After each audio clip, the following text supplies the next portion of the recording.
Coming off Clerks and Mallrats, Kevin Smith's Chasing Amy is a strange film. Those first two are known for being simple and fun examples of what would become Smith's trademark style and sense of humour. But Chasing Amy is something entirely different. It's one of those films where your experience of it is very much going to be determined by your own experiences and your own identity, and it's these different perspectives that make the film so interesting to me, and why it has something relevant to say even 20 years on. Jason Lee's Banky and Joey Lauren Adams' Alyssa very much represent two different sides of sex in Chasing Amy, leaving Ben Affleck as Holden somewhere in the middle. Banky is vulgar and closed-minded, very much treating and talking about sex like a teenager. Fuck. She said fuck. You said fuck to that girl. You said that you'd fuck her. And? Well, how can a girl fuck another girl? Were you talking about strap-ons or something? While Alyssa is much more mature and at ease about her sexuality. Fucking is not limited to penetration, Banky. For me, it describes any sex when it's not totally about love. I don't love Kim, but I'll fuck her. These two influences clash in Holden, as he starts the film driven to learn more about Alyssa and her experiences, but while simultaneously holding quite an immature and naive view towards sex, as seen when he questions the validity of her virginity, or rather the lack thereof. We had sex. Yeah, but not real sex. I moved to have that remark stricken from the record on account of it makes you come off as completely naive and infantile. Holden doesn't seem to know much, but he's open to learning, at least to a certain point. The more he learns, the more Holden is in fact scared away, the more he begins to look down on her sexual history as something to be ashamed of, because it makes him feel less experienced, and therefore somehow just less. He becomes a reflection of a common stereotype, a man who is intimidated by a sexually active, confident woman. It's a stereotype that, at least at the time, was based in reality. The point about Alyssa's virginity is integral to Holden's character, as it's the thing that truly seems to alter his outlook, and it plays into both his male ego and the myth of the attainable lesbian. In Holden's mind, he was special. He was the man who convinced her that a man was worth having, and discovering that she had already been with other men, to him lessens his own masculinity. It's his ego at play, and Banky is there to indulge in the worst parts of Holden's imagination. Even his attempts at making up for his mistakes only further reveal his own ignorance.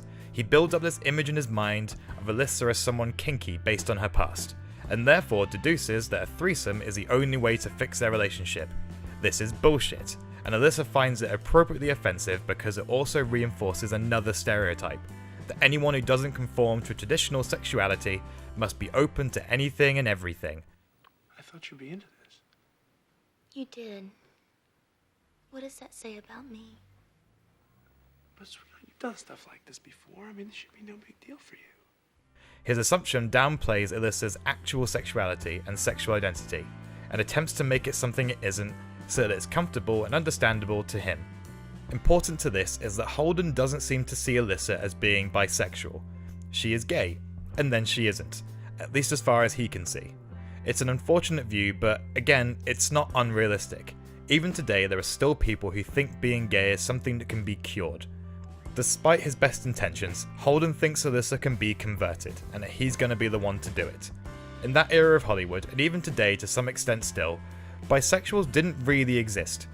Holden's view of Alyssa as either gay or not isn't just an in-universe thing, it's a viewpoint that has been prevalent throughout media. An excellent example is the infamous interview between Larry King and Anna Paquin, which sees King fail to understand how Paquin's sexuality works. Are you a non-practicing bisexual?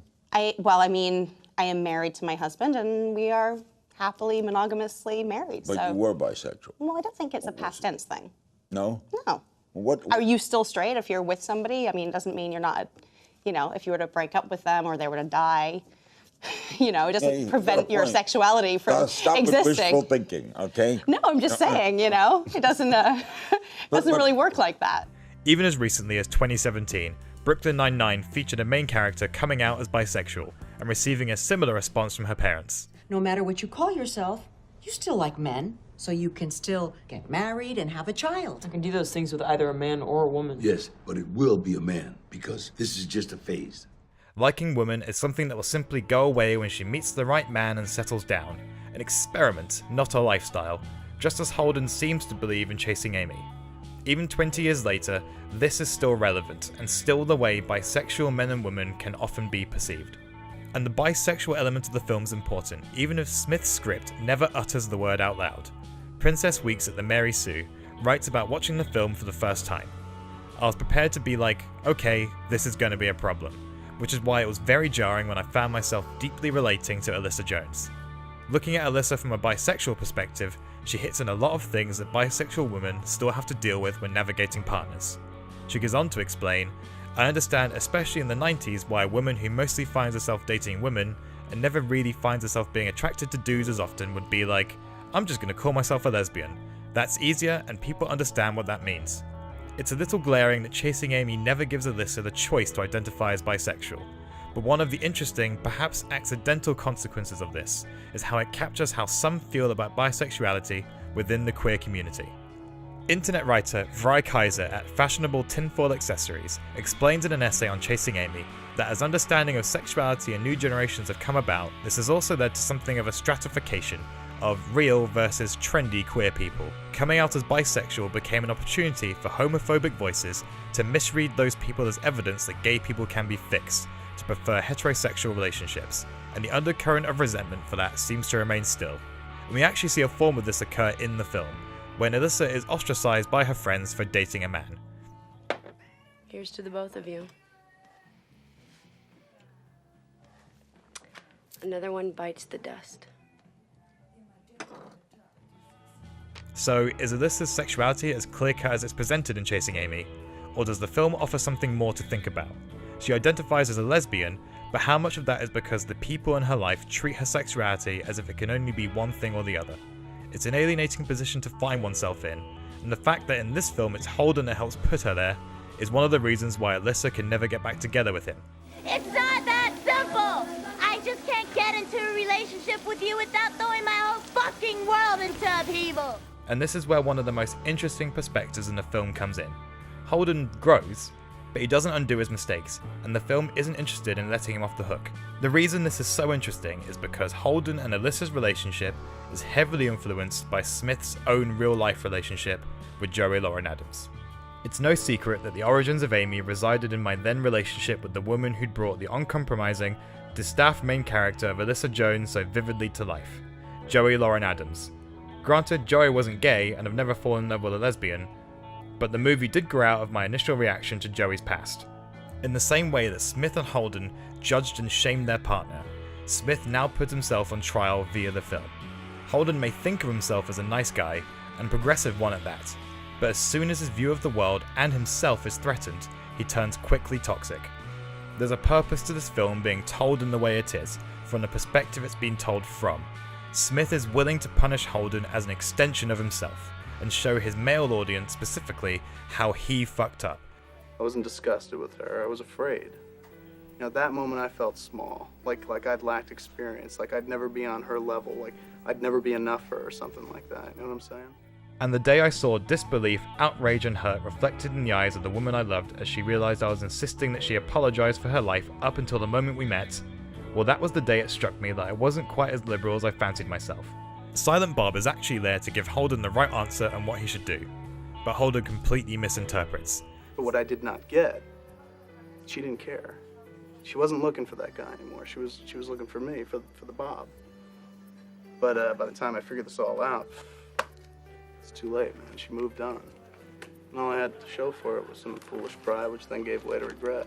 Despite Bob telling him that Alyssa, isn't looking for that person anymore, Holden still makes the choice to go ahead with the threesome plan, which Alyssa rejects for the same reason Bob stated. This further shows the conflict within Smith, futilely attempting to give his past self some advice, but it's simply being too late for that. Along with Smith's relationship with Adams, the film was also partially inspired by Guinevere Turner, star and writer of 1994's Go Fish, which was itself a film that explored lesbian culture. In the context of Chasing Amy, Turner was a gay woman that longtime Smith collaborator Scott Mosier reportedly developed a crush on, though it never progressed in the same way that it did in the film. About Smith's own film, Turner warned him that lesbians are gonna hate this movie. This is a woman who's been a lesbian her whole life and stops being a lesbian to be with a man. They're going to crucify it. After the commercial and critical success of the movie, however, Turner admitted that a lot of lesbians I know really loved the movie. Queer women, of course, are not a monolith, just like any other group. There's no grand gay consensus on Chasing Amy. As I said at the start, this is a film that intentionally or otherwise is very much going to be defined by your own experiences, and while not every woman can relate to Alyssa, there are going to be plenty that can, whether gay, bi or otherwise. The film's idea of a curable lesbian has drawn criticism since its release, which is easy enough to understand. This is still ultimately a film about a woman's sexuality made by a man primarily for other men, which explains why it can be divisive and why certain elements of the film can be seen as problematic by some. Chasing Amy was made in a different time, before a lot of the cultural advances that we take for granted today, which can definitely show at times.